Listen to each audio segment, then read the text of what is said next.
Hello, everybody. Let me make sure I've got my lower third here, even though I'm just gonna go ahead and show our, I don't know, intro splash video first. So I will be back. I will be back with introductions in about 20 seconds. Let's do this. And yeah, I'll be back in 20 seconds.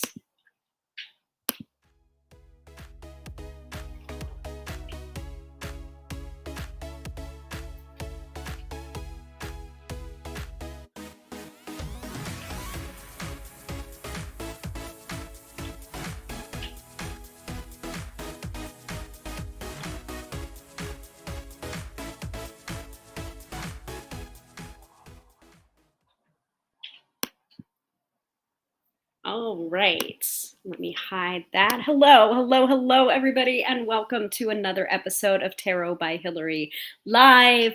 I am your hostess with the mostest, Hillary of tarotbyhillary.com, professional tarot reader and EFT tapping practitioner, here to demystify the mystical and put you in touch with the most beautiful of gifts, your own intuition. Because yes, my friends, do not argue with me. You have intuition.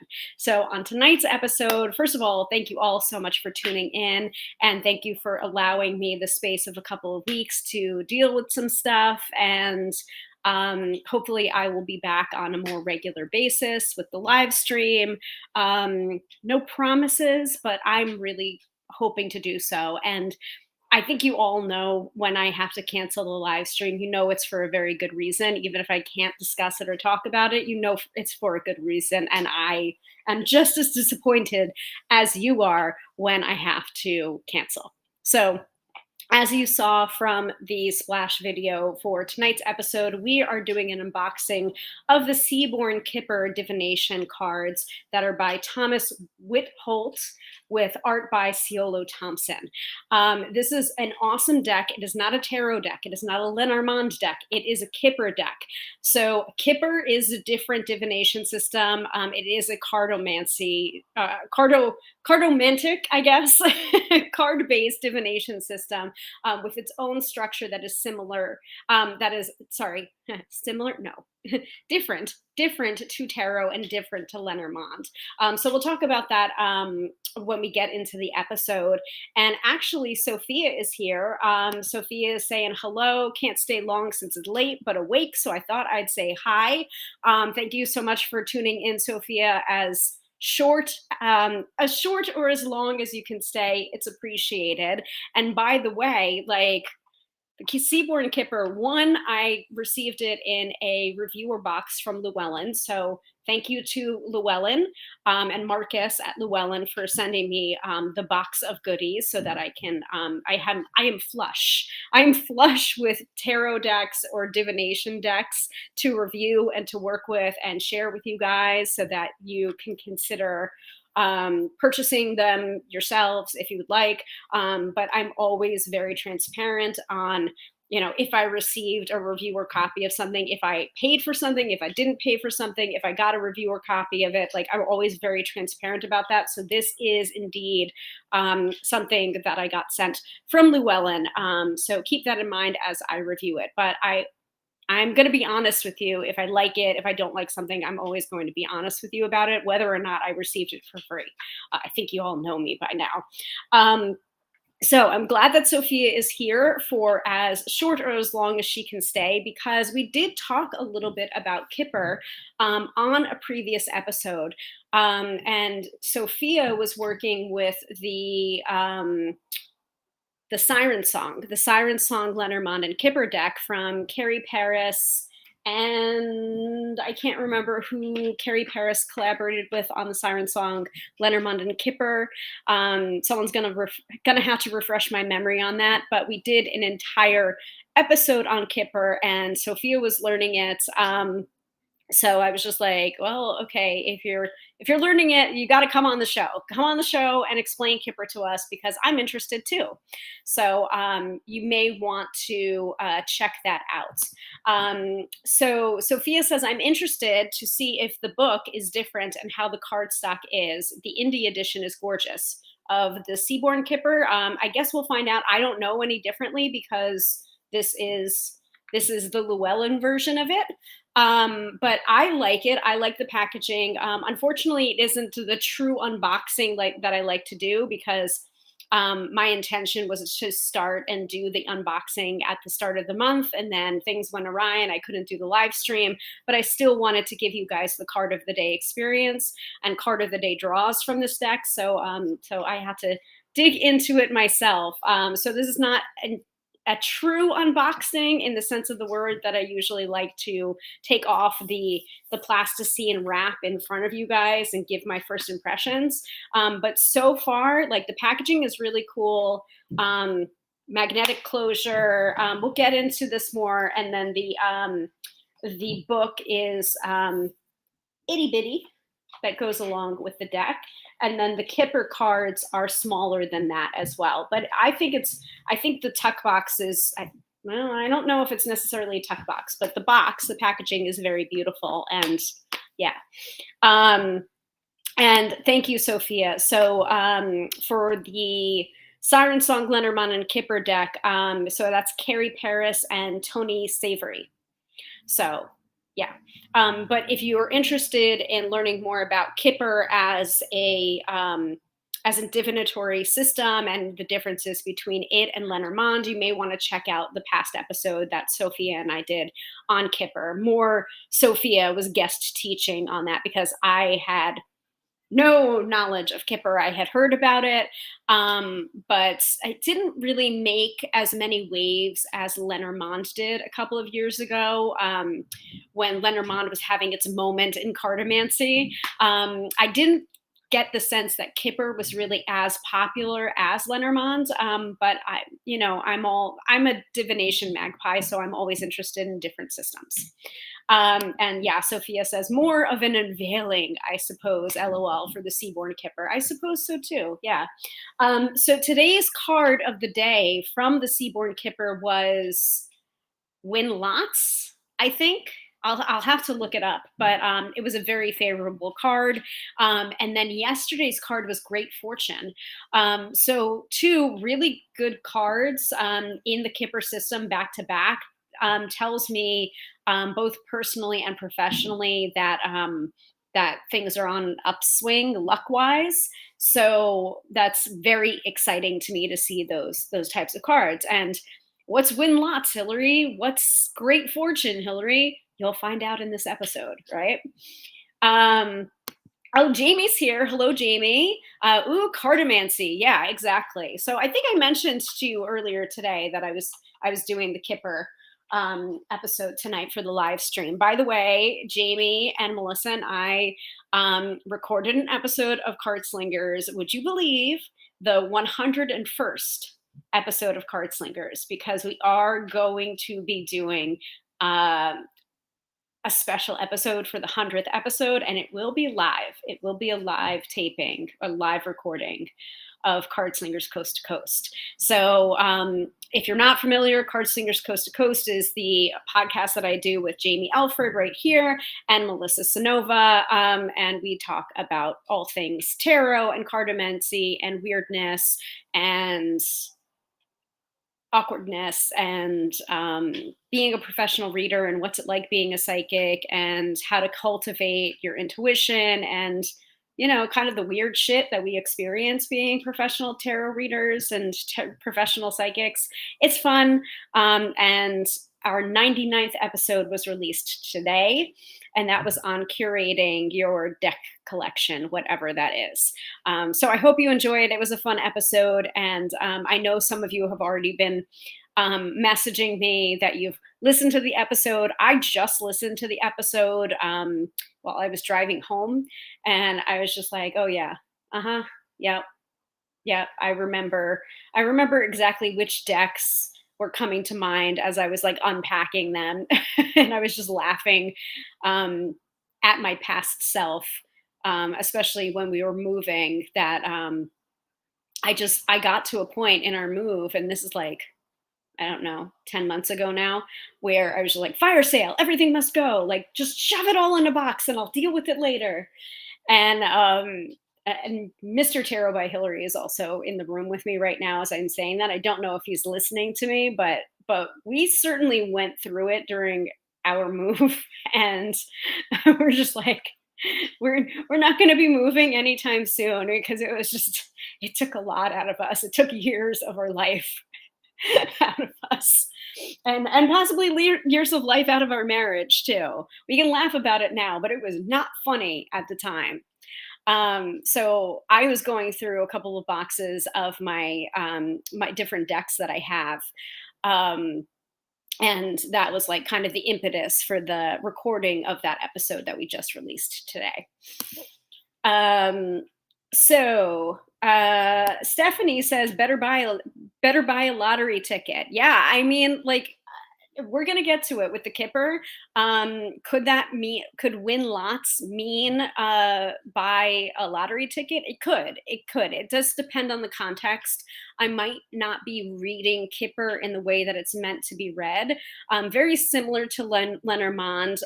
It usually is read, or the interpretation is gleaned from the interplay of the cards that you pull. So it's usually multiple cards, at least two or three. So I may be doing it wrong by pulling one card at a time. But also, I make my own rules. Or I try to make my own rules. But yes, it could indicate buying a lottery ticket or success in gambling, were some of the meanings that I got out of the companion book. So anyway, we will get to that. I promise we will get to that because we do have the main pillars of the live stream. If you're new to the broadcast, we do this every Friday night, 6:30 p.m. Eastern Standard Time, and I teach on different divinatory or metaphysical topics, sometimes by request, sometimes by what I am interested in at the time. So all sorts of different things: divinatory, tarot, Lenormand, Kipper, charm casting, Ouija boards, spirit boards, witchcraft, sabbats, energy, all different things. It's not just limited to tarot, even though this is my business, Tarot by Hillary. So that's my main squeeze. Sophia says, fingers crossed. Not sure about what buying a lottery ticket. Sure. Or luck is on the upswing. I hope so too. Fingers crossed, definitely. Jamie says, good questions, Hillary. I don't know. I don't know what that's in reference to. I'm like all over the place right now. So Sophia's saying hi to Jamie. And oh, that's why Jamie's here. Yep, that's why I'm here, because I mentioned that I was doing the Kipper, and also we are looking into different ways to be able to do our 100th episode of Card Slingers too. So yeah, like we're very excited about it. Live recording number 100 of Card Slingers in 2 weeks. 2 weeks. So please mark your calendars. It should be Friday, April 26th. Hold, please. Your call is very important to us. Yes. Friday, April 26th, because for Card Slingers Coast to Coast, we usually publish new episodes on the second and the fourth Friday of each month. So twice a month, because you guys were rabid about it and you wanted it more than once a month. So we aim to please.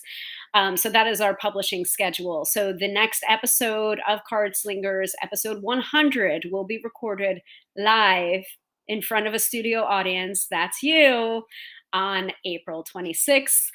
We're still kind of wondering what time would be best for everybody, and we will probably be doing it on the Tube of You. We are looking into starting a Tube of You channel for Card Slingers so that we're able to do more interactive episodes, different options, posting perhaps some behind the scenes content of like the raw videos of what it looks like when we record an episode. The differences between recording an episode and then the polished product that you hear in your ear canals every other week or every 2 weeks. So, and Jamie's saying hi to Mr. Tarot by Hillary. Everyone's saying hello to you, honey. And Jamie saying hi to Sophia. And this is another reason why I love the live stream. I love this format because it's just like I've gathered really cool people around me that tune in every week, and I so appreciate it. I do it for you guys. I mean, I enjoy it too, obviously, or else I wouldn't be doing it. But I keep doing it for you guys. So again, if you have any questions or any requests for future episodes, either for the live stream or my own standalone podcast, the Tarot by Hillary podcast, which I have taken a little hiatus on, sabbatical, whatever. Um, Sometimes it's enough to just exist. Sometimes that's all I've got the energy for, but it will be coming back. It will be coming back. Or even if you have questions or requests for Card Slingers Coast to Coast. Each of us can take them in turn, or you can always message us on our Gram of Insta account, cardslingerscc, or our email, cardslingerscc@gmail.com. And the main website for us is cardslingerscc.podbean.com. Yes. Just wanted to confirm that before I went ahead and said that. Oh, I love you too, Jamie. Okay, so main topic of tonight's episode is unboxing the Seaborn Kipper. But first, main pillars of each episode of this live stream. We do the astrology from Teresa Reed, aka the Tarot Lady, from her wonderful AstroBiz Digest. We take a look at the main transits that are going on for the week, and then we look at in-depth Friday, Saturday, and Sunday. And I do this only in the short amount, so that if you like what you're hearing from the AstroBiz Digest, you can go ahead and purchase a copy yourself. $99 for a year-long subscription, astrology in layman's terms, straight to your inbox. So you don't have to know astrology. She gives the astrobabble, and then she also gives you the layman's terms and why that might matter to you. It is geared towards entrepreneurs and business owners, but I found it to be very helpful and effective in planning my personal life as well. So that link is in the chat if you want to purchase a subscription for yourself. $99 for the year. It's a steal. It really, really is a lot of great information. And I've been a subscriber to the AstroBiz Digest ever since Teresa first started doing it. So highly, highly, highly recommend. I do know off the top of my head that what's going on in the stars right now definitely are experiencing Mercury retrograde. We are in the Mercury retrograde main, or as Jamie was saying earlier today, Mercurgade, a combination of Mercury retrograde and Mercury and Gatorade. Mercurgade. Jamie, you'll have to let us know in the chat if I'm saying it, if I'm pronouncing it correctly. So let me go ahead and pull up the AstroBiz Digest. Actually, I don't know why I'm doing this in a different tab when I could just be doing this from my phone, because I've got my phone right here in my hot little paws. So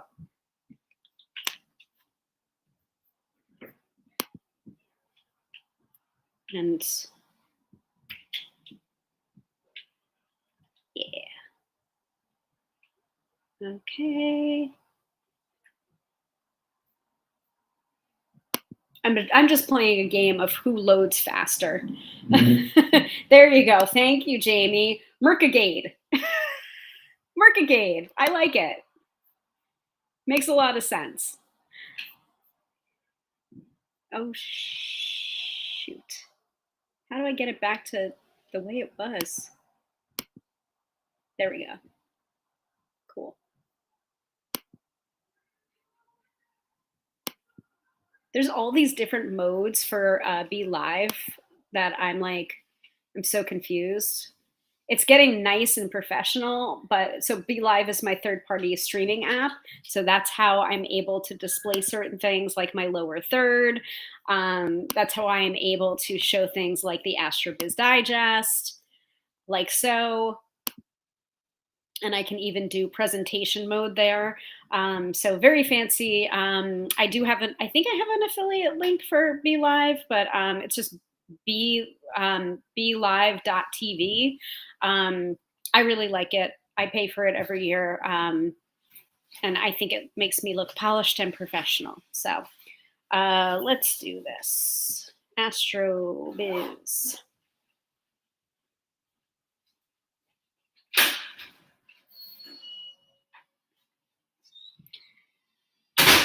So you want to hear a funny story now that Mr. Tarot by Hillary's walked out of the house? I walked in the door and I was driving home and I was hitting traffic as I was driving home. And I was thinking in my head, I'm just like, he's gonna want Chinese. He is gonna want Chinese. It's gonna happen. And sure enough, I walked through the door and wait, did I? No. Are you serious? Did I break it? Did I break it? Don't joke don't joke around don't joke around with me now. um, I walked in the door and this is what we talk about. I guess this is like a married couple thing, or like you've been together for so long, you just talk about food, until the next time you're ordering food. And then you talk about, okay, well, what do you want for dinner? Well, what do you want for dinner? So I walked in the door and Mr. Tarot by Hillary is just like, so, okay, I know you've got your live stream, but I'm gonna order Chinese. And I'm like, I knew it. I knew it. And he just started laughing as soon as I was just like, I knew it. I knew it. I knew it. I knew you were gonna order Chinese. He's like kind of obsessed with this Chinese place that's near us. And he's just like, I'm giving it a chance. And that was a mistake. That was a big mistake because now I feel like we're eating Chinese all the freaking time. It's true. Anyway, so astro weather from Teresa. So like big stuff. Off the top of my head, I know Mercury's still in Gatorade. I know it. Also, the eclipse. The big thing for this week was the total eclipse, and also it was very very easy for me to remember that it was the total eclipse because the total eclipse fell on my birthday, folks. So like, hello, super Aries energy this week, plus Mercury retrograde. It's a lot. It's a lot. And I'm a lot. And so my birthday falling like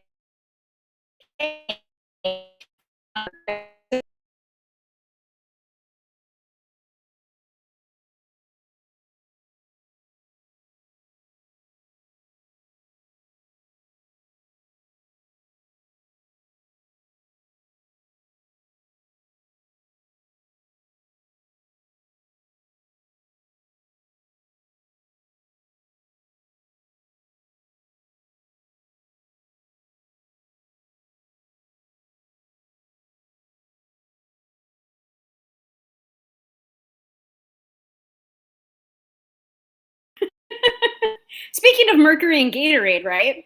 Um, so Sophia also says eclipse day felt wacky. It was. It was. I could tell you a lot of personal stories about all of it, but like Sophia, I'll message you. I'm not going to talk about it publicly, but I'll message you. But yeah, eclipse day was definitely wacky. A lot of energy.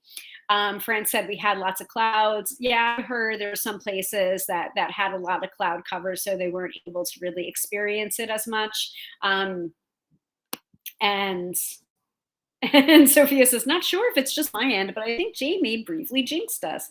Yeah, that's possible. Oh,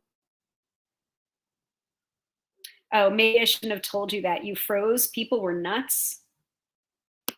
And dude, Sophia, it was weird. And yes, the jinx happened on my end too. All right. But all of you can see me and hear me? Yes? Yes? Because I'm just going to put back up my lower third, my website, in case you guys want readings and stuff. Just checking. Okay. Everyone good? Yes? Good, good, good. All right. So now, yes, yes. Good. Okay. Fantastic. So, astrology, and that is the major astro happening this week, the solar eclipse in Aries. This bad boy shows up on April 8th, my birthday, immediately kicking the week into high gear. Eclipses are wild cards. This one is a new moon, which could bring sudden changes. Fresh starts are possible, so be ready to take a leap of faith. However, Mercury is retrograde and eclipses are unpredictable, so look before you jump.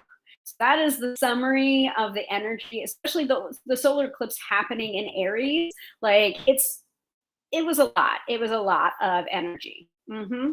Sophia says, yes, we have transcended Jamie's magic witch powers.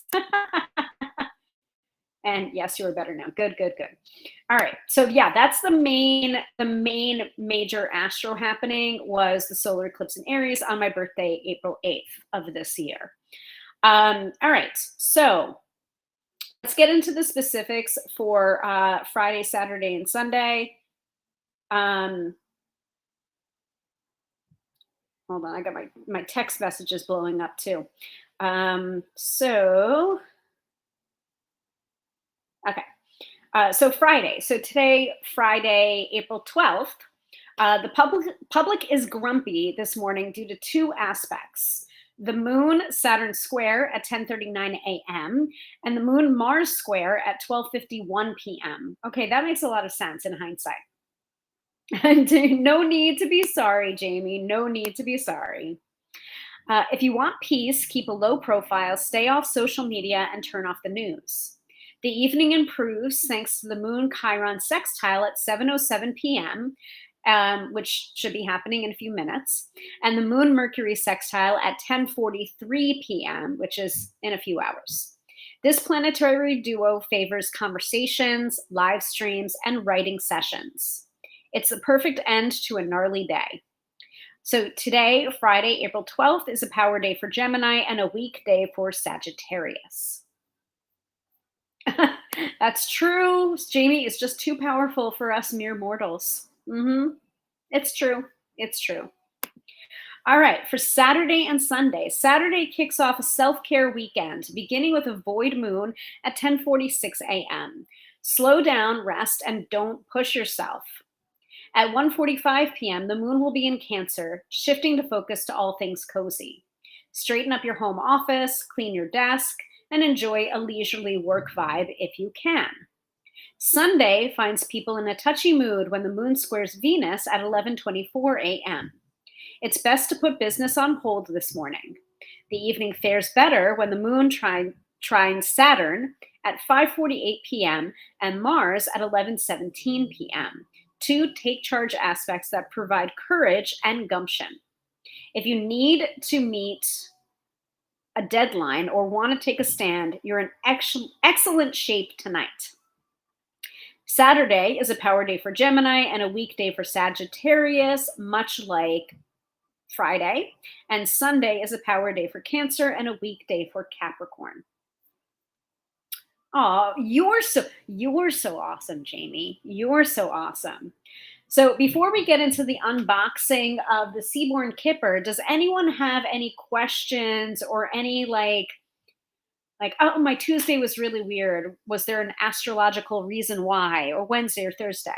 Let us know, because I mean, Monday's a foregone conclusion. If you guys were feeling the vibes or the wackiness on Monday, it was the solar eclipse in Aries. Like we know it. We all know it. So it was intense. Oh, geez. And really quickly, the eclipse also aligned with Chiron, setting off the potential for healing. That explains so much. Um, yeah, that explains a lot. But anyway, if you want an astrological reason why, if your Tuesday, Wednesday, or Thursday was wacky, let me know in the chat. Let me know the day and what was going on, and I'll take a quick peek see at the Astro Biz Digest, and then we will move into the unboxing of the Seaborn Kipper.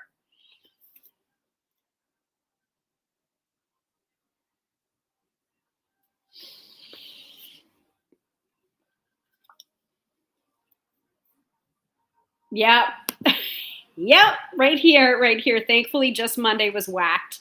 Chiron had absolutely no right to be that messy. And then if you're wondering about Chiron, so my understanding of Chiron placements is that Chiron um, is where you need healing, the place where you need healing. Both the you would look at what sign your Chiron is in, and also what house your Chiron is in.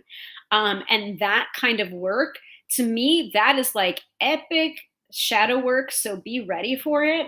But like, boy, howdy, I have we actually got assigned some coven work regarding Chiron, and looking that up, and then like taking action from there, and like writing a ritual for like how we're going to heal that. And that was a lot. That was like a lot of work, and definitely shadowy in nature. um so Sophia says, just glad I had therapy the next day. LMO. Yeah. Exactly. Like, if you all knew how spot on that was, I mean, I can't say. It's not my information to tell, but yeah, spot on.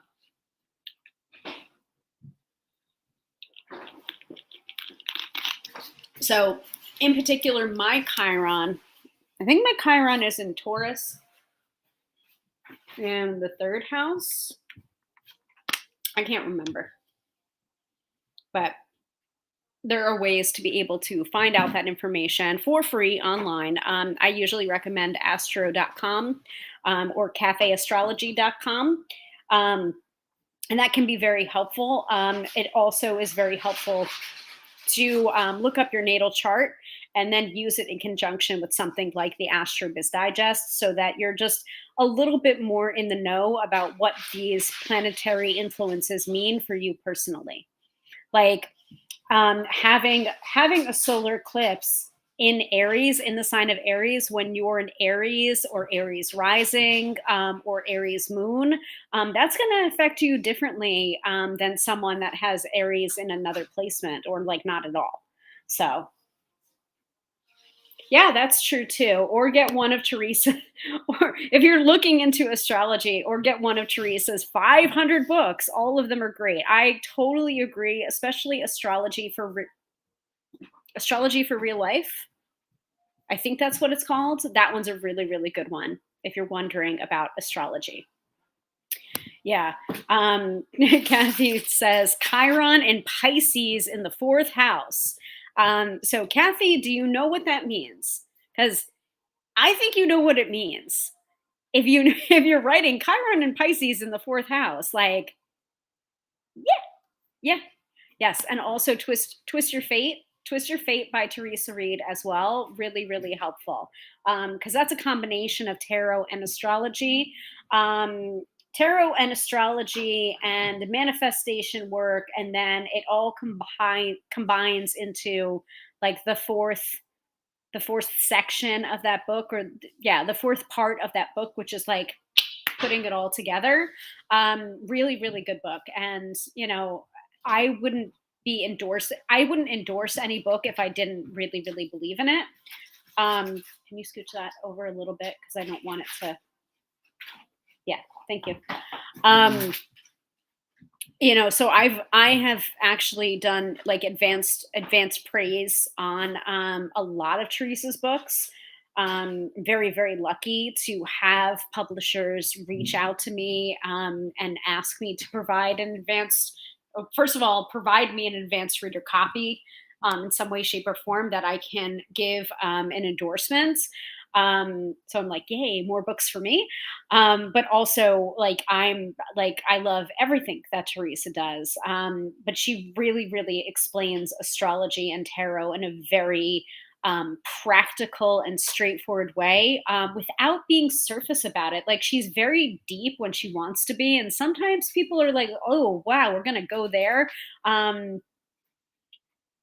but like, the cards you're dealt is her most recent book, and that I absolutely believe every professional tarot reader needs to have that book in their library, in their arsenal, and read it again and again, because it is so important to be able to navigate topics of grief and loss and death and suffering, and be able to provide professional tarot readings that don't shy away from those subjects, and give them the space and the breadth that they need. So, whoa, that talk about deep. So, The Cards You're Dealt by Teresa Reed is her latest book, and it deals with those subjects. And I really, really recommend it.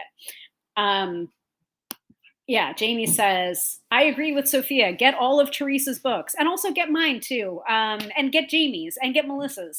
Um, we're all published authors, and we really appreciate it. And also, like, share that you've read our books. Share our books with other, like buy our books. Review our books. You know, recommend our books to people if you like. Obviously, if you like it. If you don't like, don't recommend what you don't like, but hopefully you like them. Hopefully you like my book or Jamie's book or Teresa's book. But we really appreciate, authors really appreciate when you do that, because um, that kind of that kind of word of mouth can really help in selling our next book, if we so choose to do a book proposal. And also, like, it just helps. It helps tremendously. And also, we want to know how we can do better too. um, yeah, yeah. Sophia says, it's so amazing that I've used it as a source in my death studies dissertation. Awesome, Sophia. That's so cool. Teresa fucking Reed for the win. Absolutely.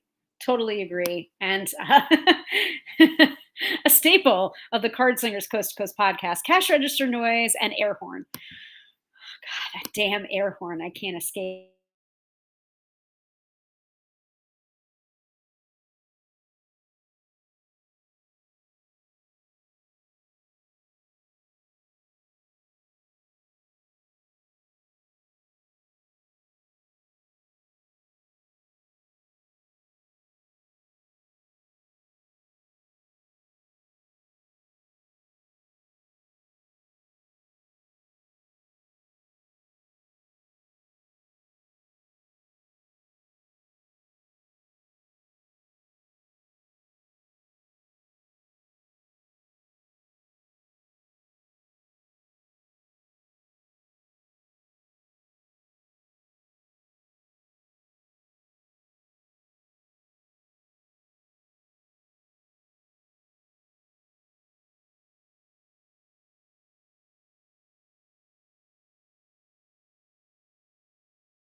Just seeing the comments. Am I back, guys?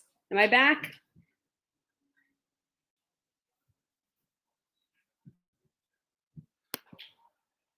I'm just going to put this up. Pay your friends. Yes, absolutely.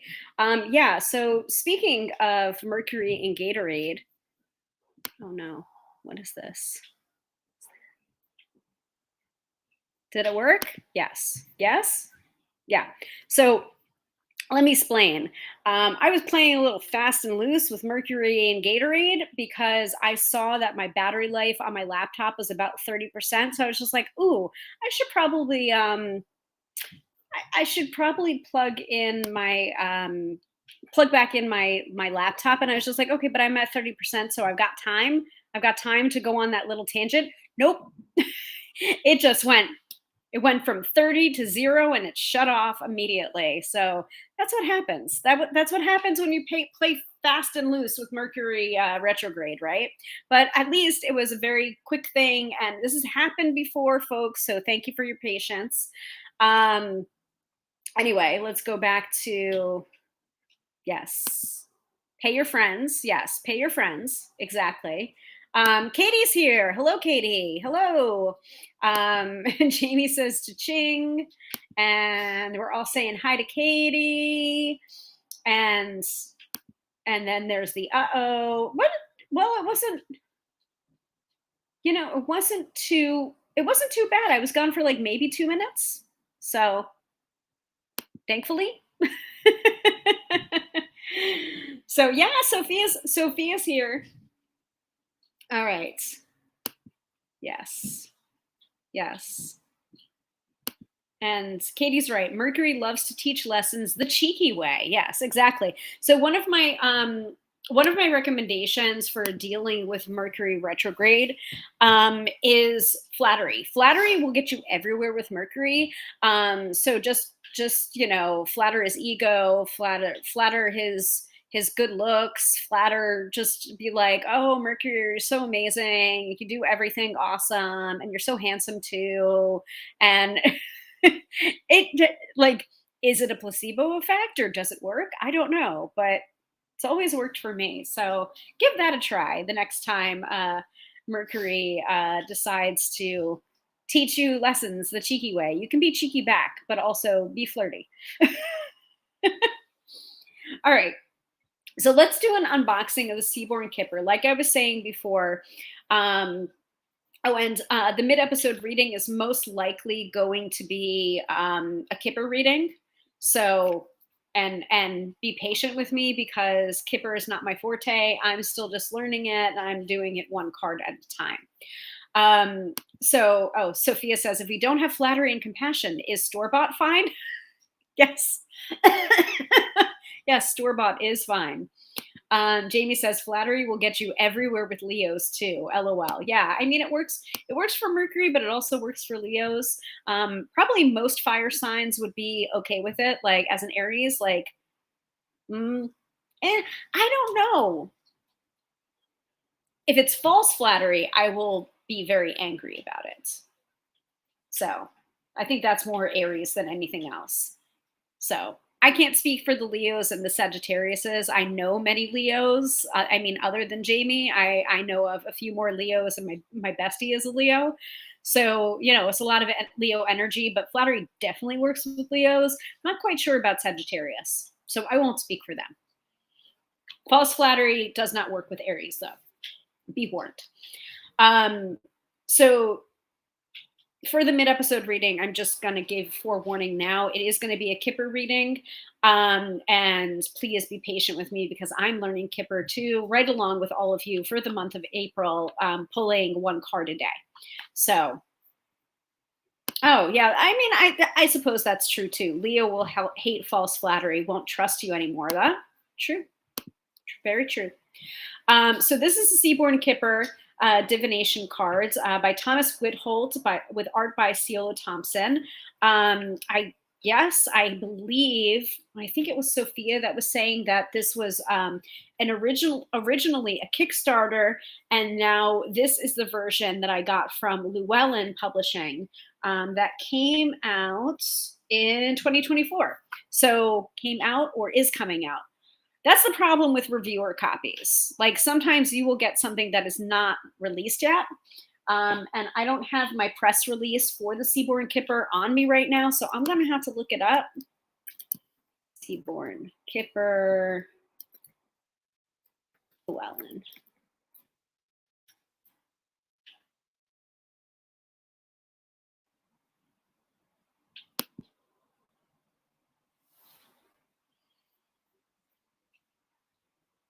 I'm looking.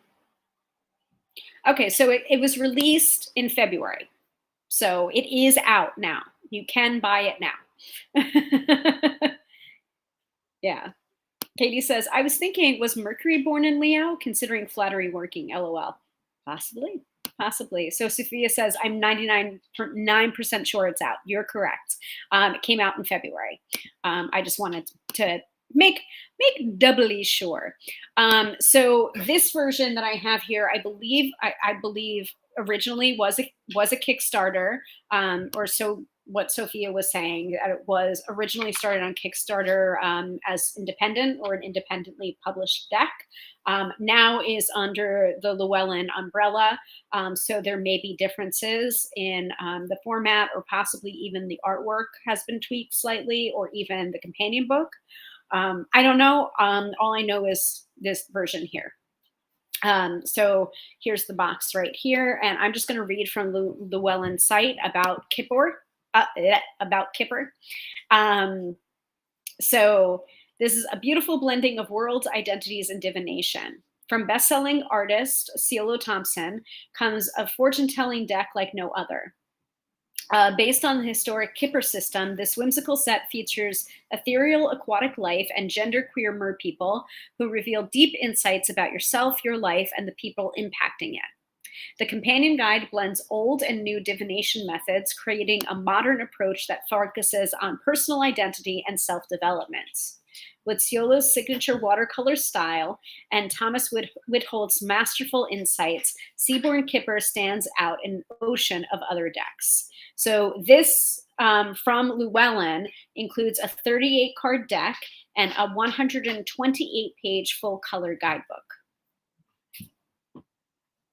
And other decks by Ciolo is the Lion Strider Tarot, the Hedgewitch Botanical Oracle, the Otherkin Tarot, and the Winter Seer Animal Oracle. Yeah, a bunch of other stuff. I know her from the Lion Strider Tarot, so I do own that. Don't remember when I got the Lion Strider Tarot. I'm not even sure if I purchased it myself. I have a feeling that I got it from the Llewellyn swag bag at a reader's studio. I can't remember which year it came out, but I think it was the year it came out. Llewellyn gave copies of that deck to attendees at reader's studio. If I'm remembering correctly, I'm not sure. So what is Kipper? Again, I spoke a little bit about that we did do a Kipper episode that Sophia guest taught on what is Kipper, what happened with Kipper, what like how is it different from Lenormand. It's basically like Lenormand's German cousin, and it was created as a response to Lenormand. Obviously, Sophia, you can say whatever you want in the chat, but that's like the quickest summary I can give about the Kipper episode that we did. But the easiest explanation is watch the unboxing. And then if you have any more questions about Kipper as a system, you can go back and watch the replay of the Kipper episode. And Sophia's heading out anyway. So it's late here in London, headed to sleep, but it was nice to see everyone. It was nice to see you too, Sophia. And very good timing too, since I'm talking about the Seaborn Kipper. So yeah. So before Sophia heads to bed, yes, pretty much it's a spiritual sequel to Lenormand. I like it. So regarding this one, the Seaborn Kipper, Ciolo did a article for Llewellyn about the Seaborn Kipper. So most Closely resembling Lenormand, Kipper is a 36 card divination system with origins in 19th century Germany. Its direct nature makes it a powerful tool for garnering clear insights, and it can be useful to those seeking to understand present influences as well as future probabilities. The project of the Seaborn Kipper is a joint effort between Thomas Whitholtz and Ciolo Thompson, creators who have completed several other tarot, oracle, and Lenormand decks. Further honoring the spirit of collaboration, both creators answered a few questions about the Kipper system and more specifically about the Seaborn Kipper. So some of those questions is, why would a modern querent choose to work with a Kipper deck when we have an unprecedented number of tarot, oracle, and even Lenormand decks available to choose from? What does this relatively unknown system have that its more mainstream counterparts lack? So Thomas said, Kipper cards tell a story about what's coming up in your life. With Kipper, you see the interaction of cards, a current of causes and effects that help you make the most of the potential in front of you. As with other divination systems, it gives you a glimpse of the possible future, but it specializes in flow. The cards create a scene or story as people, places, and experiences come together to paint a clear picture. And because of the sequential and causal nature of the cards, you get to see not just opportunities and problems, but also the sources or influences around those opportunities and problems. And Ciolo also responded to that question with, the fluid nature of the Kipper system was definitely a driving force behind our decision to create this deck with an ocean theme. Much like a body of water, our lives are influenced by myriad elements and cannot be understood as an isolated narrative. Kipper takes this holistic view and will often speak of the other people in your story. Kipper is designed to show you how key players will be flowing in and out of your life, and it's a way of seeing how other people may or may not be involved without losing sight of what you can control, your own life. Kipper includes cards that represent important people in your life, and your readings will show you where they're creating waves that could give you a little assistance or that might crash into your own intentions. If they're not involved, you'll see them at the edges of your reading, but if they are, Kipper will spill the tea.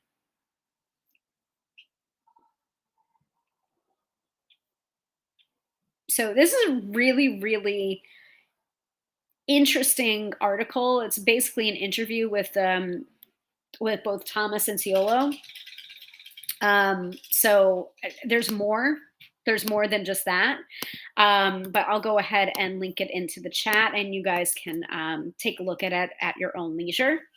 But let's unbox, shall we? So this is Seaborn Kipper. Like I said, magnetic closure. We stand a good magnetic closure here on the Tarot by Hillary live stream. Very pretty, very nice.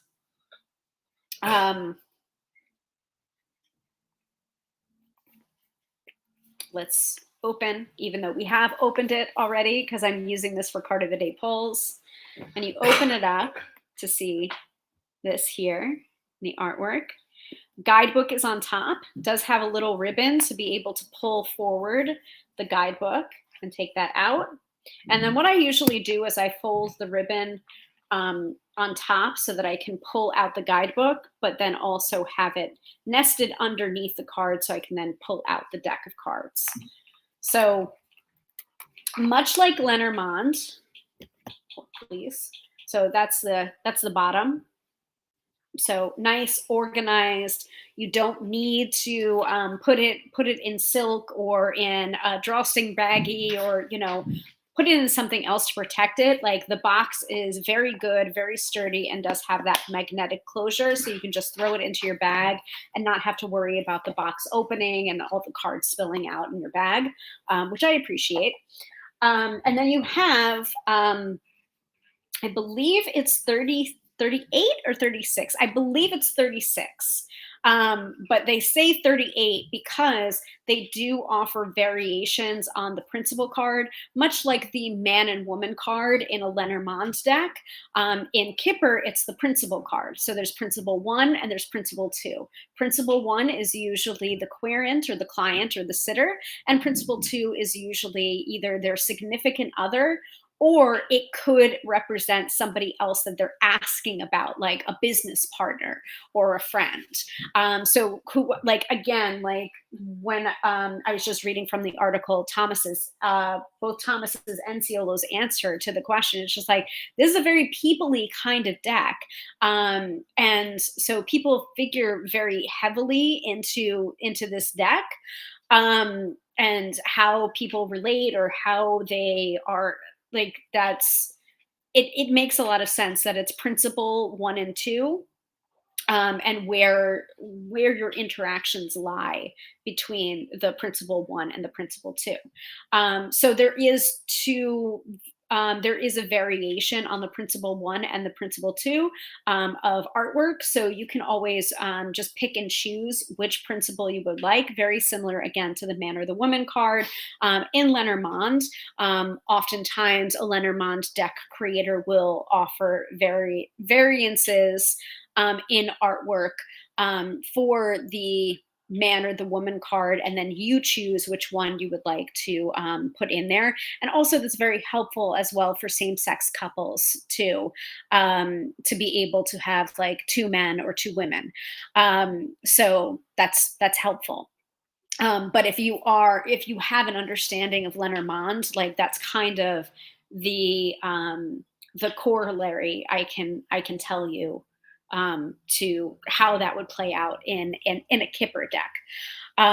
So, but you would not, more than likely, you would not have both principal ones and both principal twos in your deck as you're working with it. You'll likely take out at least one or two versions, to only have the versions that you like in the deck as you're working with it. But again, like, I'm learning the system myself for the first time. So you do whatever feels right to you. But it's my understanding that you usually will you take out the one that you like the least, and keep in the cards for a total of 36 cards. Similar things can be done for like Lenormand as well. Like, I know there's a dog card in the Lenormand. Sometimes people create a cat card, and that usually symbolizes loyalty, I believe, is one of the keywords that is associated with the dog in Lenormand. But if you're a cat person, sometimes a Lenormand deck creator will create a cat card, and you can place that in if you're a cat lover instead of a dog lover. So, oh, and Sophiella, I hope I'm pronouncing that correctly. Hello, evening from the UK. I know it is very late there, because Sophia just made her exit to go to sleep. So, welcome. So, it's a little bit about Kipper, but I believe it's 36 cards. And we'll try and do these. These are shuffled up. So I kind of didn't want to do them in order, because then I would have to, reorder them. But they each have a number associated with them.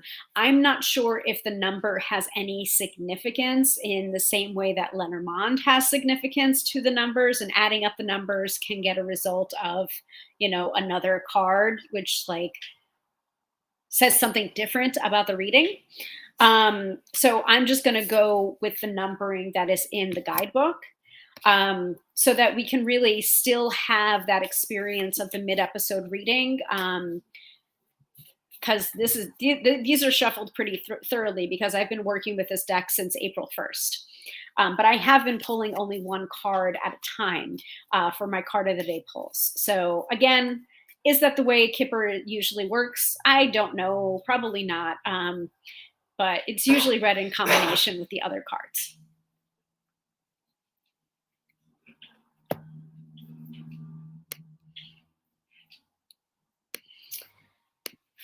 All right, So I have already taken out the extra principal 1 and principal 2. So these are the ones I took out.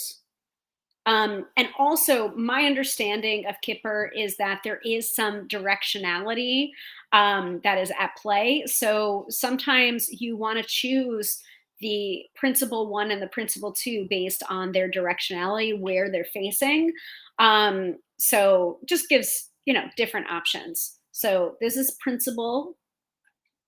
Okay. That's the one that I don't have in the deck right now. And that's principal 2. So I just have that tucked into the companion book.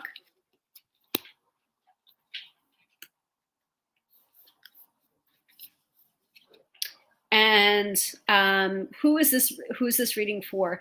We're not doing a reading right now. The mid-episode reading is going to be an opportunity to win it. So I will talk more about that a little bit later. Right now, we're doing an unboxing of the Seaborn Kipper deck. All right, so here is the companion book. It is smaller than a tarot deck, and as Lenormand is also smaller than a tarot deck, because there is a spread, much like the Lenormand.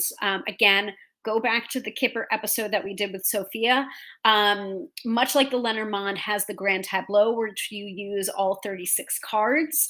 The Kipper deck also uses all 36 cards in a spread called the, I'm going to get it wrong, Tuffle? Grand Tuffle? Something like that. But that's the equivalent in Kipper.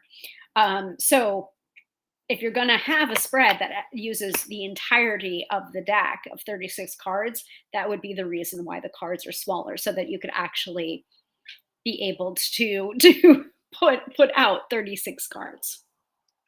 Need space for that.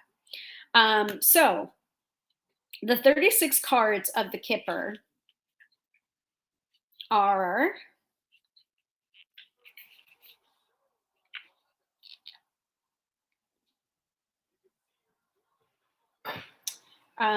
but before we go there. Oh, Anne's here. Hello, Anne. Ooh, these would be easier for me to use. Yes. Yes. Even though if you're a Card Slingers listener and you're friends with Melissa Sonova, and you pick up a mini tarot deck and she's just like, oh, it looks like a regular tarot deck in your hands. Mm-hmm. That's kind of what's going on. Yeah, as a person with small hands, like, I can appreciate Kipper and Lenormand decks for being smaller. So Kipper is a 19th century Bavarian system of cartomancy with some similarities to Lenormand. So the old system of Kipper is inherently more intimate and personal than better known card traditions. Yes, tarot, Lenormand, and oracle decks can all be used similarly, but it often requires translation and metaphor. The high priestess may signal inner knowing, but she's still the priestess of a mystery tradition on her surface. In contrast, Kipper is direct in its everyday insight. A traditional deck includes cards such as living room, thoughts, and expectation. There are cards representing significant external factors, but the Kipper system offers direct access to our private worlds. With Kipper, the personal and intimate is not just a way of reading the cards, it's the way. That kind of personal depth and vulnerability spelled out in a large spread of cards before you might be intimidating, but Siola's paintings are as playful as they are earnest. Life can be both. For the modern oracle, direct access to our private worlds is priceless, so the Seaborn Kipper is structured around the traditional cards of Kipper. But what was old and sometimes dour has been revitalized in this deck. What was complex and unfamiliar has been made more accessible. Traditional Kipper readers will find that the Seaborn Kipper works seamlessly for their system, and we've made the fluid, intimate, and intuitive waters of Kipper more open to everyone with this adaptation. So you can read the cards individually and in spreads, but there are affirmations and reflective questions in the book to help you find comfort with your inner depths, even when you don't want to read the cards.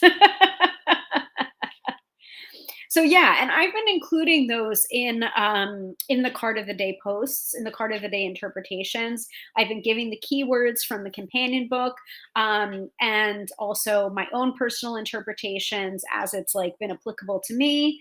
Um,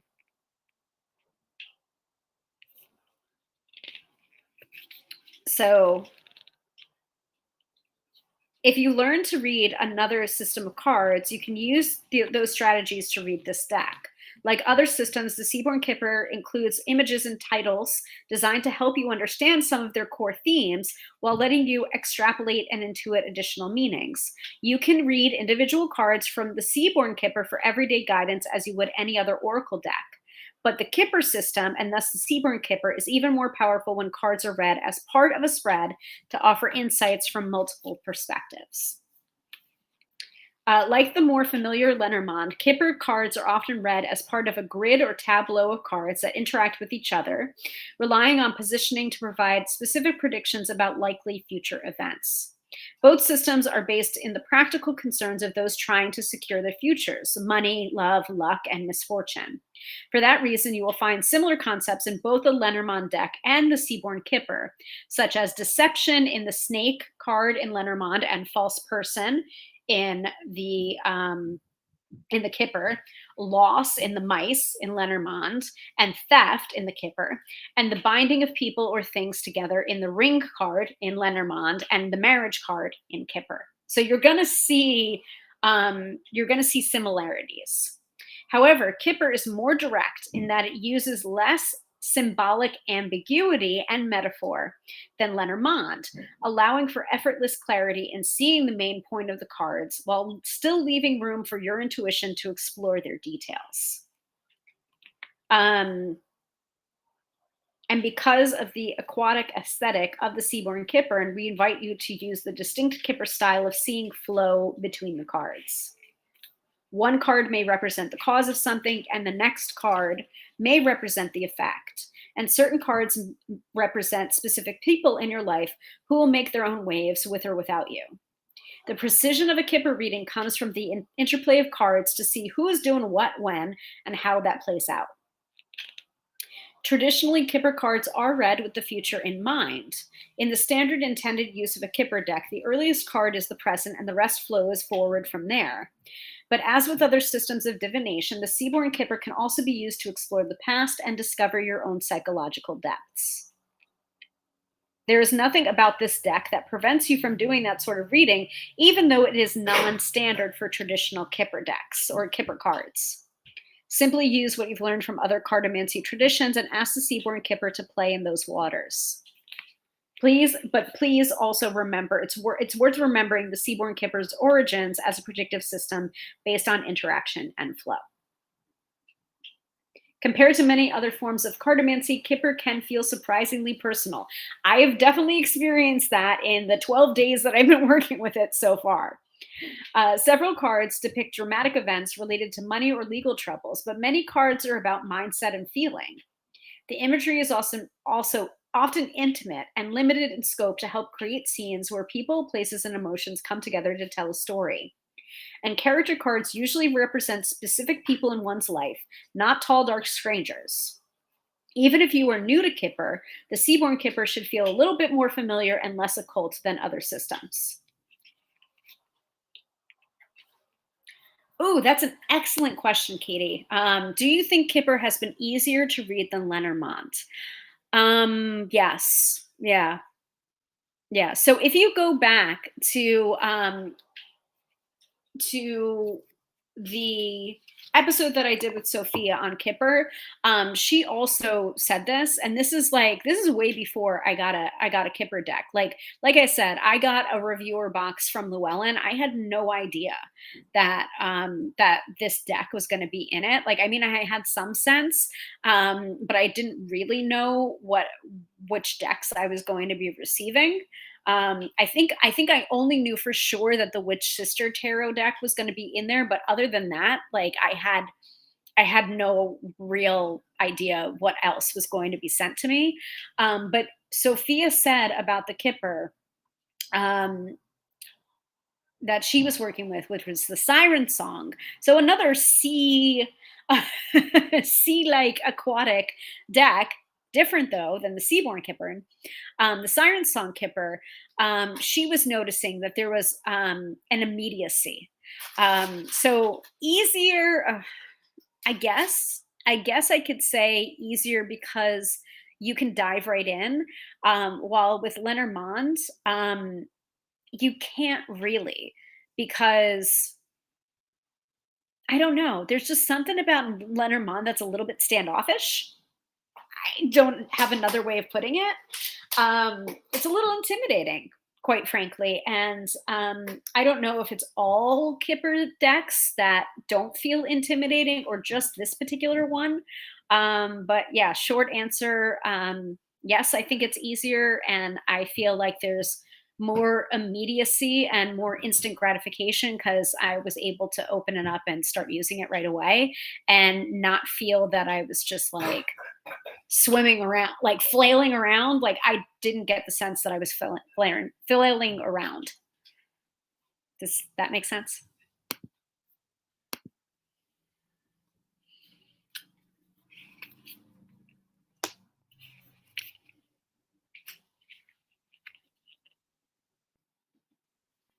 So the principals are not the only people in the deck, nor are they the only cards with directionality that can affect the flow of events. So directionality, like sometimes Kipper is read with directionality with regard to where the principals are looking or some of the other cards and where they're looking. Um, Represent you and your primary partner in love, business, book, club, or whatever, and face either left or right. The nature of every other card in your reading is based on this. Cards in front of you, the direction the principal is facing, are positively positioned, making them either more positive or less negative, depending on how positive or negative they are to start. And cards behind you are conversely more negative or less positive.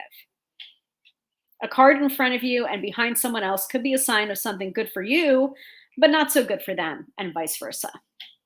Many other cards also have some directional cue to them, such as theft, which takes from the card on its left and affects the card on the right, and meeting, which brings together what's around it.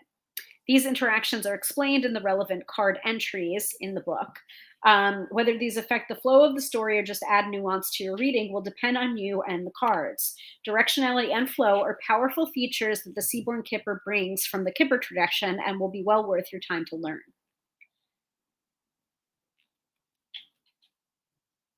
Ah, so this answers one of my questions that I had. Unlike other card systems, there is neither an apparent rationale to the numbers nor any obvious numerology to apply to the cards. The first six cards can tell a story about a couple getting married and growing old together, but it quickly descends into chaos after the first six cards. Reading through the cards in order can give you the feeling of being tossed about by the waves, as when moving from gift and child to funeral, followed by house and living room and then military. If you want to read the cards as part of a full 36 card tableau, the numbers allow you to use a house system just as you might with a Lenormand grand tableau. For example, the seventh card in your 36 card Seaborn Kipper tableau, the house of the letter, could indicate what news is coming your way. Because seven. You don't need to read this way, but it's an option. So they're referencing the grand tableau, which you can actually buy grand tableau spread cloths that show all 36 cards of the Lenormand, and then placing a card on top of that card can kind of give you like a two card combination. Um, and that way you can read from there, like house of the, um, so like house of the dog, and then putting on top of something like whatever card comes out there could be like where your loyalties lie, for example. So you can do that kind of thing with Kipper as well, but I'm not there yet. So Katie said Lenormand intimidates me. So yes, that makes sense. Okay, cool.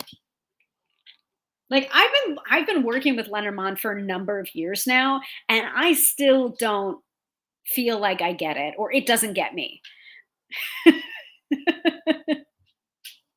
Like it's been a long courtship with Lenormand, so um, I don't know.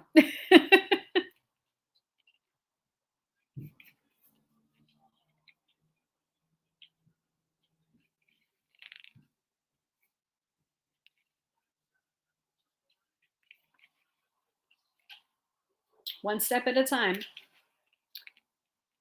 Anyway, so I'm going to run down. So this is a very good guidebook, I think.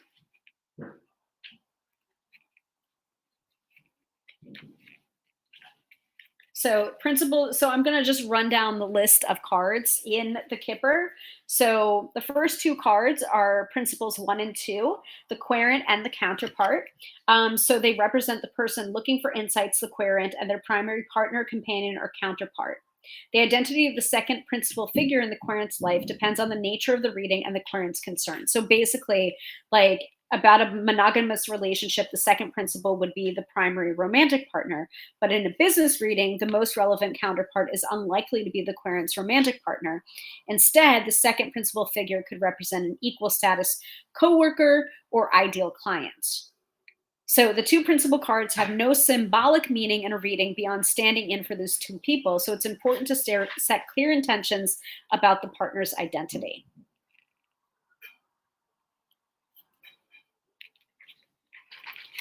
So principles 1 and 2. Marriage is number 3. The card of enduring connection. Association to the Lenormand would probably be the ring. Meeting is number 4. Coming together of people or things. Wise one is number 5. A dependable and experienced older person. Caring one is number 6. Caring one represents a nurturing and supportive older person in the querent's life, usually feminine. Wise one is usually masculine, but again, fluid. By the way, if you're seeing anyone popping up saying you're selected to get a reading, private message or send a friend request, that's not me. I'm not associated with them. That's a spammer or a scammer or whatever. And I would never do that to someone else doing a live stream. So yeah, go ahead and report and block, but please ignore. Thank you. Letter, number 7, represents communication and writing in any form or any nature. False person is number 8, an inherently negative card of deception that's more complex than you might think. Despite the name, false person rarely indicates an actual person unless paired with a character card.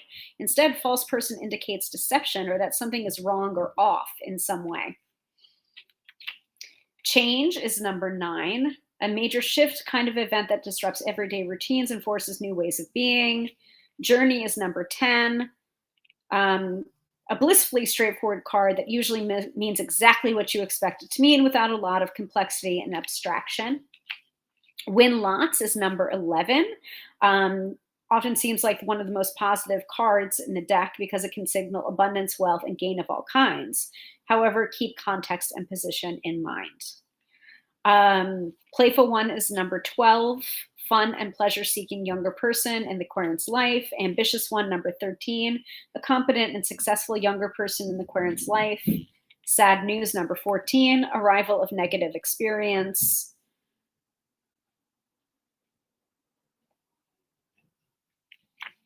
Success in love, number 15. In matters of love or anything else, the outlook is good. Thoughts, number 16, represents a person's plans and intentions, as well as the thoughts that are coming together with a specific purpose or goal in mind. Gift is number 17, a sign that something nice is coming your way or that you will give something nice to someone else. Association in the Lenormand would probably be the bouquet or flowers. 18, child, card of children, youth, and newness in all forms. Funeral, number 19, card of significant endings and death, as well as grief and eventual transformation. House, number 20, one of those cards that means exactly what you think it means. Living room, 21, represents the safe inner spaces of life and your immediate surroundings, literally and through metaphor. Military, number 22, card of discipline, authority, and orderliness, which can also include rigidity, structure, and diligence. Some of these cards I'm pretty familiar with already because they've come up for me in my card of the day posts. So in conjunction with this video, with this live stream, you may want to check out my social media account, Tarot by Hillary, Hillary with one L. I post on the Gram of Insta, the Tube of You, the Book of Face, and the Talk of Tick. So check that out, and you can see more of these cards in action. Courthouse, number 23, where decisions are made and judgments are handed down.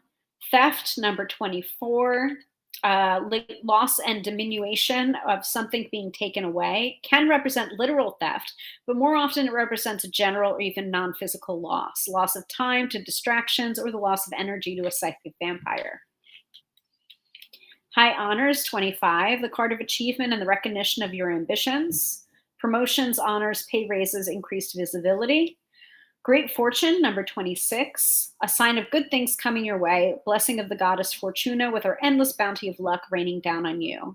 Most positive card in the Kipper, and nothing can turn it against you, although distance and placement in a large spread may diminish the amount of incoming good fortune. Unexpected treasure, number 27, card of small fortunes that represents little things that brighten your day or temporarily turn things around for the better. Can represent anything that would make life a little easier, but not fundamentally change it. Expectation, 28, represents the thoughts, perceptions, dreams, or desires we have in our minds, but have yet to see realized. Prison, number 29, represents confinement, isolation, restriction, and arrest of all kinds. Can also indicate social isolation too. Official matters, number 30, represents conflict and complicated processes needing expert guidance. Can include legal procedures, paying taxes or fines, mediation. Can also mean burdensome paperwork and other formal situations. Short illness, number 31, forced downtime, inactivity, and things that keep you in bed for a bit. Sorrow, number 32, arguably the most negative card in the deck because it represents the feelings of despair and stress experienced when the challenges before us are so overwhelming that we don't know what to do. Murky thoughts, number 33, being lost in a mental fog, confusion, lack of focus. Correlating card in Lenormand could be the Clouds card. Work, number 34. It's another straightforward card that means exactly what it says. Work and the things that occupy your time. That can include your career or job, paid labor, and unpaid pastimes such as hobbies, crafts, and exercise.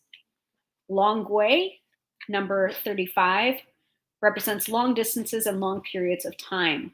It can also refer to the patience, endurance, and perseverance it takes to get from point A to point B.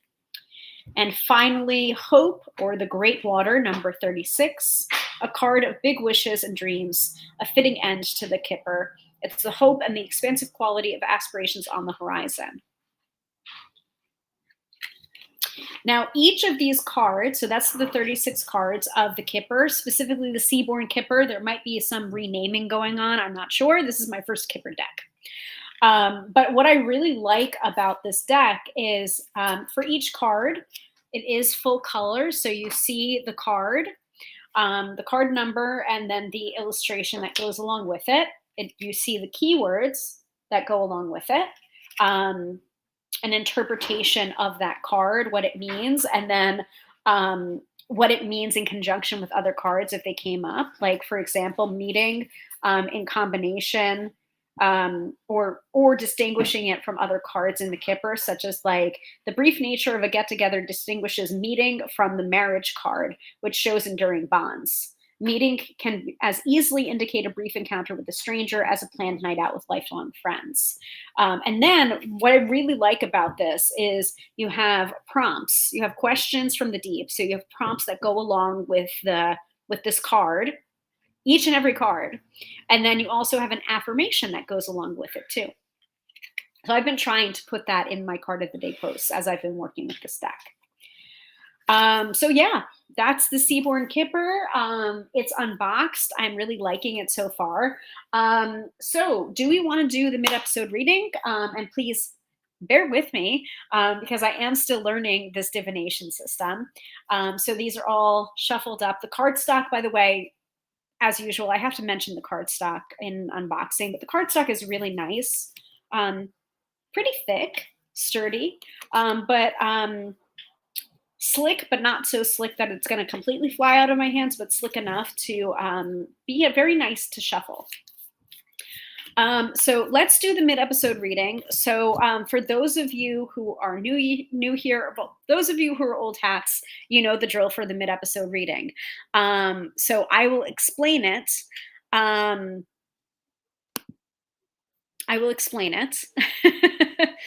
So for the mid-episode reading, we're going to pull up the lottery jar widget and the comment snake widget.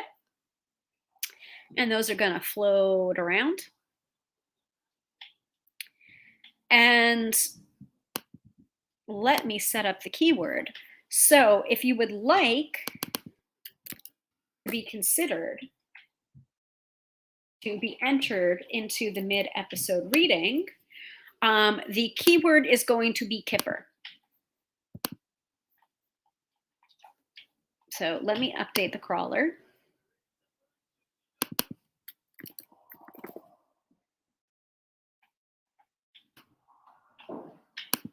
And there we go. So what the mid-episode reading is, one lucky person will get a reading from me live right here, right now.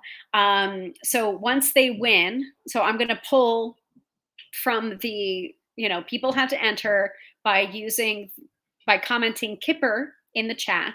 Then your image will go into the lottery jar. And then in about 3 minutes, I'm going to stop the contest and we're going to pull a winner. And then that person is going to put their question for the Kipper into the chat, and I will pull 3 cards to answer that question. Now, we usually do this with a tarot deck. Sometimes we'll do it with a Lenormand deck. But I like to do this with the deck that I'm unboxing, just to show the cards in action. And I'm going to go ahead and pull out the timer.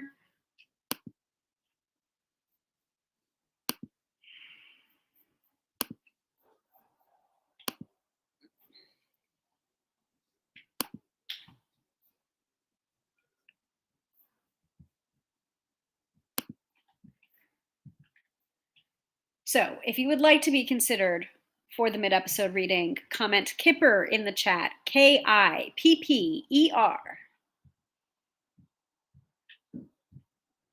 I think you have to do it lowercase, Katie.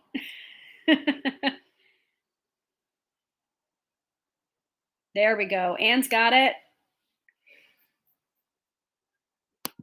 And Katie, if you want a Kipper reading, go ahead and put Kipper, all lowercase. So that's all you have to do. So right now, Anne has the 100% chance of winning a Kipper reading.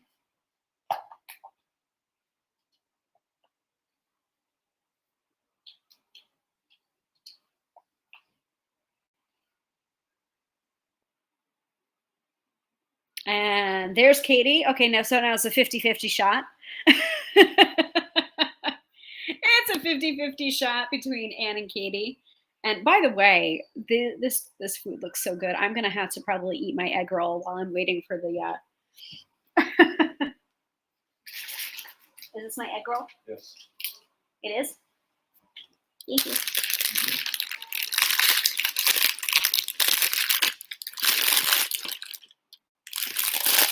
trying to keep my hands clean for my cards.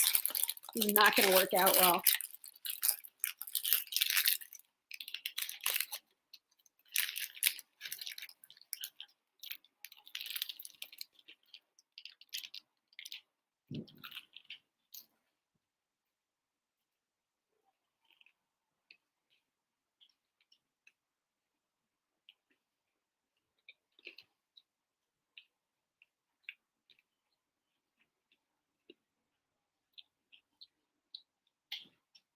I'm sorry, I'm not that messy an eater usually, but that's really good.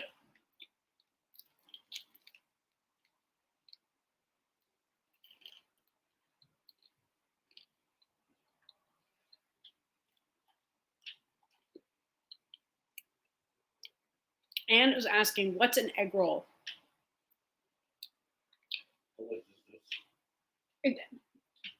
Very specific. Mr. Tarot by Hillary says deliciousness. Can you describe it? No. It's like lettuce and pork. Something else inside of a fried wonton. Lettuce and pork and something else inside of a fried wonton.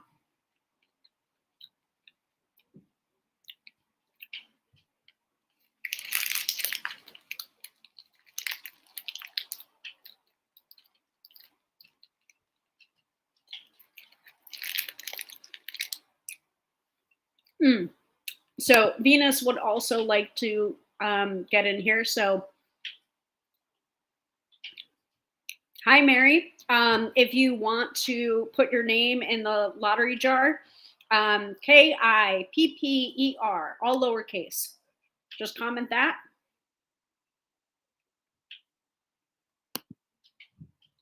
Yep.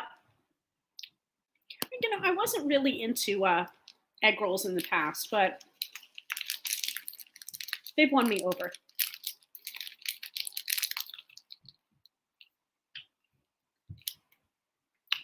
Oh my God, I am so messy. All right. Everyone good to go? Has everyone submitted their name into the lottery jar?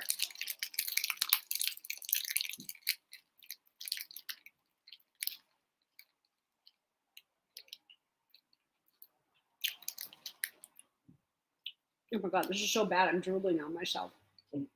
What? Well, but it is. And I want to eat more of it, but I have to also work right now. So I'm working right now.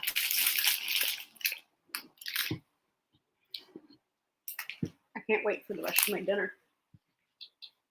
Very excited. Much excited.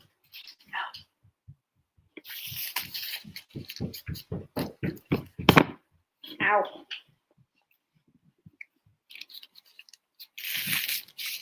All right.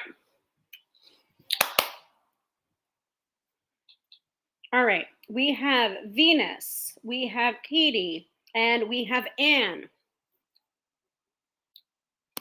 And the winner is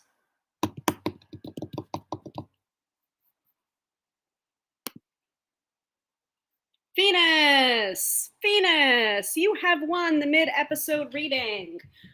Please go ahead and put your question for the Kipper into the chat. I will pull 3 cards from the Kipper deck, and we will see what we can see. And again, please bear with me because this is a new system that I'm working with.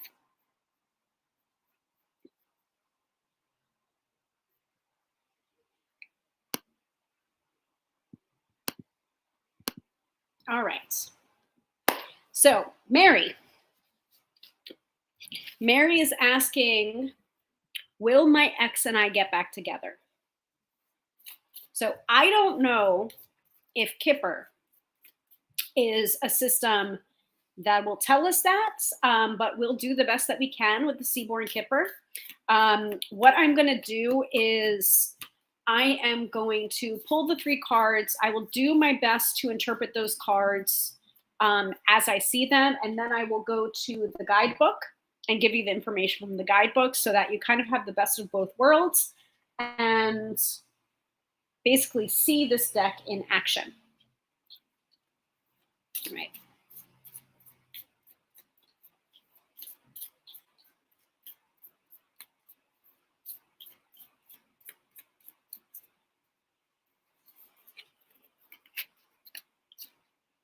Interesting.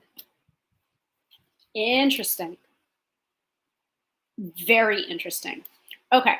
So, as I was saying before, to Katie's question about do you think, or do you think it's easier, or have you found the Kipper deck to be easier than Lenormand? And I think it is easier, and I think it's more accessible because it has such clear phrases, I guess, or clear cards. So it's kind of, I wouldn't say it's hard to mess up because like once I say that, I'm going to go ahead and mess it up. But the three cards that I pulled, Mary, are Success in Love as the very first card, and Ambitious One is the second card, and Expectation is the third card. So it's not necessarily answering yes or no, but it is providing you a little bit more information about the interplay between you and your ex, and whether or not you'll get back together, or what factors are associated with you either getting back together or keeping you apart. Because I see the Success and Love card as the very first card. So to me, this might be a wrong interpretation of Kipper, but I'm a psychic, I'm a tarot reader. Like I kind of call them as I see them. I feel like this whole ex and you getting back together or parting ways, it wasn't about love. Do you know what I mean? Like it was just like that phrase, sometimes love isn't enough, comes to mind. So I feel like there were other things at play that resulted in the breakup.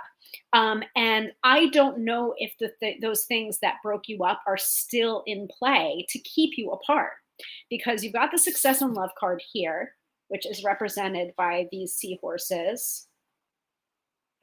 Very pretty card. But then you do have Ambitious One as the second card. So I don't know who this represents in the relationship or the factors, but like someone was letting their ambition get in the way of the relationship, or that could be where the priorities were put, rather than on the relationship. And then the third card you have is the Expectation card. So these are the thoughts and dreams of that are not yet realized, the wishes that are not yet realized. So the again, directionality is very important, or at least from my understanding of Kipper, it's very important. The Ambitious One card, the figure, is looking toward the Expectation card. So to me, but also looking away from the Success and Love card.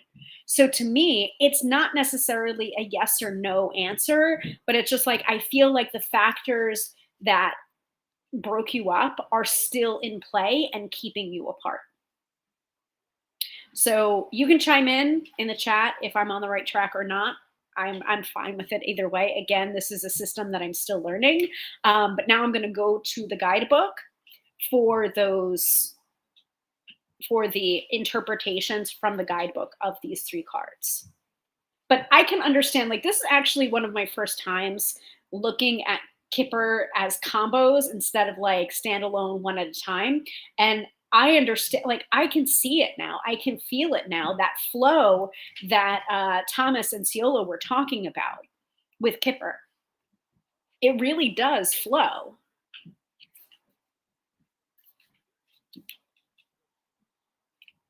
So Success in Love is good outcomes, love and relationships, success, positive results, and happiness. A heartwarming card that shows things progressing smoothly. In matters of love or anything else, the outlook is good. The closer the card is to the principal in a large spread, the more assured the success.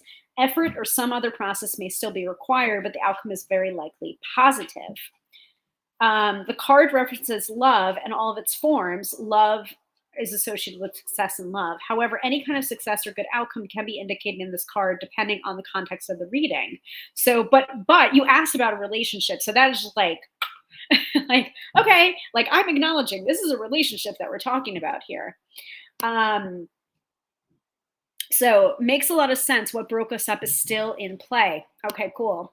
But did you say there really wasn't love there between us? No, I didn't say that. What I meant to say was with this card coming up, success and love coming up as the very first card, and then the other factors coming into play, I think that there was love. I think that that was not the problem. That was not the reason for the breakup. It's not because you didn't love each other. There were other factors at play. Perhaps the ambition, perhaps um, perhaps the ambition and the expectations of goals unrealized were the things that were keeping you apart. It wasn't the fact that you didn't love each other. I think the love was plentiful there, as shown by the success and love card coming up as the very first card. Yeah, I get it. Okay, cool. So whatever form it takes, success in love is a positive sign. Even difficult surrounding cards can be resolved by the presence of success in love. Whatever success in love modifies tends to be made more lovely and more successful. So, what does success look like? How can I celebrate all that I have? What have I truly been wishing would happen? I achieve the outcomes I desire. So, perhaps like I'm not sure how. Right, hold on. Right, love wasn't enough. So I'm not sure how it can be conveyed that you're not an obstacle to the other person's ambition or your ex's ambition or vice versa. It's just like that was never the obstacle that it has seemed to become. Like there was a way. There was a way, and I feel like the other person just couldn't see the way to like have it all. So that's kind of what I'm intuiting here. Now, for ambitious one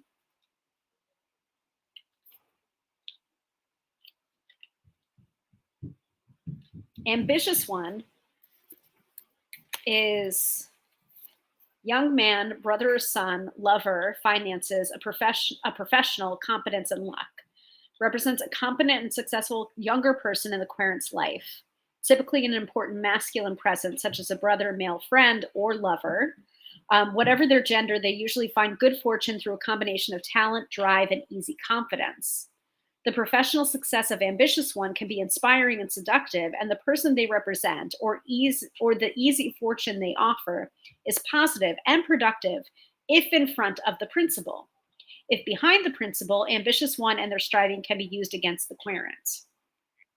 Ambitious one is one of the 4 primary character cards in the deck other than the 2 principals. They are often a younger figure whose professional polish complements the playful one card. The querent may choose to associate this character with anyone who fits the description. So if that fits the description of your ex, like that's kind of what we're talking about right now. They can sometimes be a younger, more promising version of the principal one, or they could represent the competition in work or play. So one of the questions from the deep is, what practical advice does my younger self have for me? And also, I invest my resources wisely to support my long-term goals. So this might be like, I feel like there's not necessarily something that can be done in this scenario besides focusing on your own ambitions and your own dreams and your own goals, because right now, whatever is blocking you two is still, like you were saying, is still blocking you. Otherwise, I think I would have seen some of the other positive cards to come in to complement the success and love card. Having the success and love card as the very first card, again, that description of prediction and time, having that be the very first card feels like either the recent past rather than like a yes, if that makes sense. Now, finally, expectation represent desires and fantasies, daydreams, wishing and hoping, outlook and expectations. It's a card of daydreams, little wishes, and hopes for some alternative reality in addition to one's outlook and expectations of what's to come. It leaves us wanting more. It's maybe something positive, such as a dream or fantasy, but is sometimes interpreted negatively because it is only the idea of the thing, no action nor outcome. Um, right. In this way, expectation can be seen as similar to hope in aspiration, but with the intangibility of thoughts. Expectation offers no hint of hope or success. It's the sign of an idea, but unlike thoughts, there's not yet any strategy for making ideas reality. So the questions you may want to ask right now is, what do I need to turn those thoughts into reality? Where do I need to reset expectations, and how does my outlook affect my outcomes?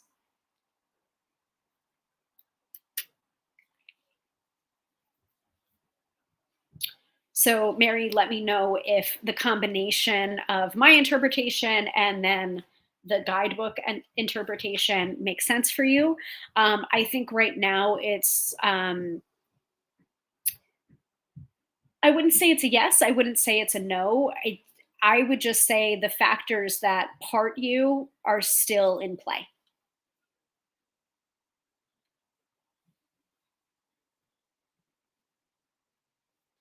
It's different. It's very different to a Lenormand.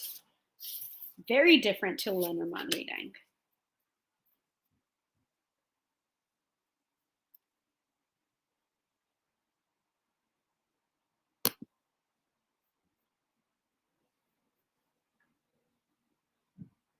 So I'm going to take away the lottery card and the snake widgets. And yeah. Yes, exactly. I think that's the right attitude. I've learned a long time ago not to expect anything and just try to remain hopeful and keep the hope. And then also focusing on yourself, focusing on yourself and your own dreams and your own ambitions. Like, I feel like this, again, I feel like this has very, very little to do with you and more to do with the other person in the situation. And wow, the Seaborn Kipper is really like, okay.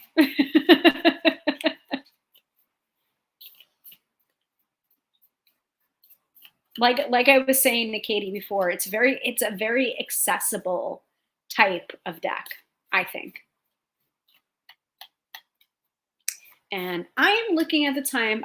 Mary, I hope this reading helped you in some small way. Thank you so much for participating in the mid-episode reading. I know it is an act of strength to be vulnerable and receiving a reading in a public space, so I thank you for that. And welcome to the broadcast. I'm not sure if you've watched this before, so welcome. And your first time out, you get the mid-episode reading. So awesome.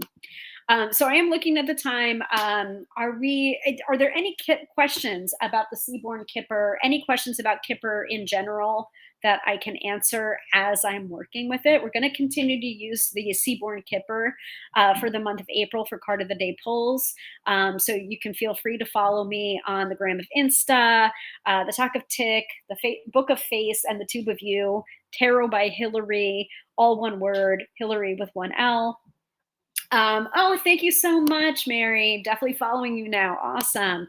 And yeah, that's my reminder to remind people to follow, to subscribe, to click the bell, to be alerted for notifications of when I go live next. But it's usually Fridays.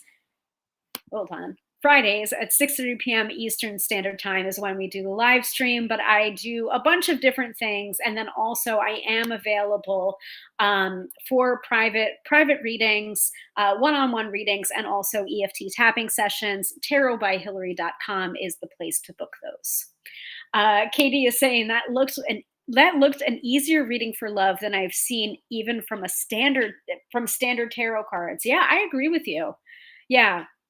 And a little bit of about what they were saying before in the guidebook, that that Kipper doesn't seem to need any real interpretation or any real, like, I can't remember what the phrase was. Um, the deck is designed to be useful right out of the box long before you're ready to dive into the deep. Plenty of guidance to get you started, but there are affirmations and reflections. Yeah, it's like, shoot, direct in its everyday insight. Yes. Yes, tarot. This is it. This is it. I remembered. Tarot, Lenormand, and Oracle decks can all be used similarly, but it often requires translation and metaphor. Kipper, in contrast, Kipper is direct in its everyday insight. Yeah. So Anne says, thank you again for your time and little nuggets of wisdom. You're very, very welcome. Shall we do we got to do the weekend forecast, guys. Seem to get to the important points as well. Yes, I agree with you. So yeah, let's put Kipper away in its nice little box, because I will not be pulling Kipper cards for the weekend forecast. You know, most of the time I prefer an Oracle deck to do the weekend forecast, even though if you've been watching this for some time now, you know that even an Oracle deck that is sweet and nice on the surface still will come for me. So let's pull out the old standard, the Work Your Light Oracle deck by Rebecca Campbell with artwork by Danielle Noel. And let's do the weekend forecast. The weekend forecast.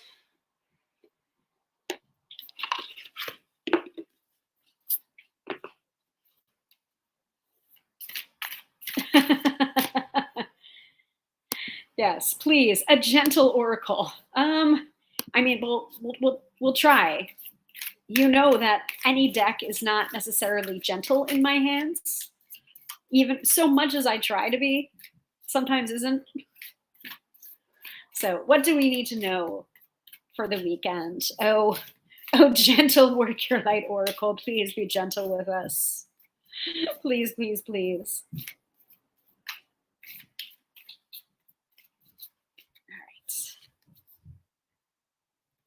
Of course not. Why would it be? Why would it be? So we are getting the initiation card. Rite of passage, you're going somewhere sacred. Now, if you know anything about Katie's just like, it's too late. No oracle, no coming for us. Too late. Too late. It's too late. So if you know anything about initiations, rites of passages, they are frequently not gentle and not comfortable. So let's go to the guidebook, shall we?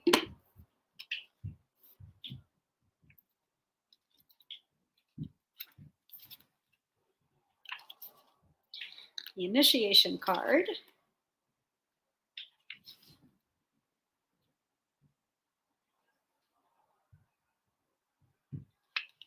I want to eat my dinner. All right.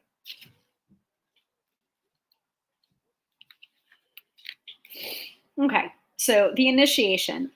There is a temple in India that looks terrifying from the outside, but inside it is filled with jewels and is one of the most loving places imaginable. This represents the journey that the soul pilgrim is required to take to reach somewhere sacred. But only the initiated can enter. Perhaps that's where you are right now. You are being tested, initiated because you are headed somewhere sacred.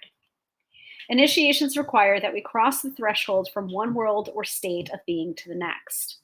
We are called to face what scares us and have to be willing to lose it all in order to gain a new way of being, of safety, of security, of depth, of meaning. Initiations, like rites of passage, mark the shift from one age to the next and can take place because of emotional turmoil, grief, loss, great loss, or devastation. But it is through the seeming hardship that our heart cracks open and our spirit is invested to step forward.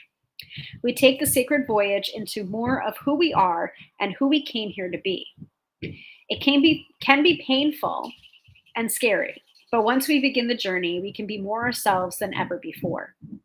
If you are in the middle of an initiation right now, you will get through it, and one day soon you will bless the thing that broke you down and cracked you open, because the world needs you open. You are going somewhere sacred. It will be worth it, and you're closer than you think.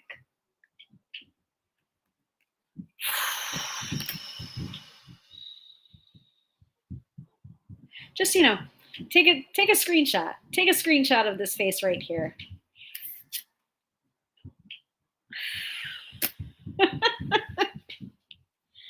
All right. On that note, it has been a pleasure doing this live stream. Not so much a pleasure in receiving this card. Thanks a lot. Thanks a lot, Work Your Light. All right. So we do this every Friday night, 6:30 p.m. Eastern Standard Time. As y'all know, please like, follow, subscribe, hit the bell, etc. Book a reading at tarotbyhillary.com. And once again, I am Hillary, professional tarot reader and EFT tapping practitioner, here to demystify the mystical and put you in touch with the most beautiful of gifts, your own intuition. Because yes, my friends, don't argue with me. You have intuition. And get your ass kicked with the cards, just like I am. Thanks, Oracle. Feeling like my clothes are being torn off of me right now by some wild animal. Yep. And Jamie says, thanks, Hillary. And thank you, and thank you, and thank you. Whoo! Have a good weekend, everyone. And yes, it's good to see you all, and it's good to be seen. Have a wonderful, wonderful week. We will do this again next week, same bat time, same bat channel.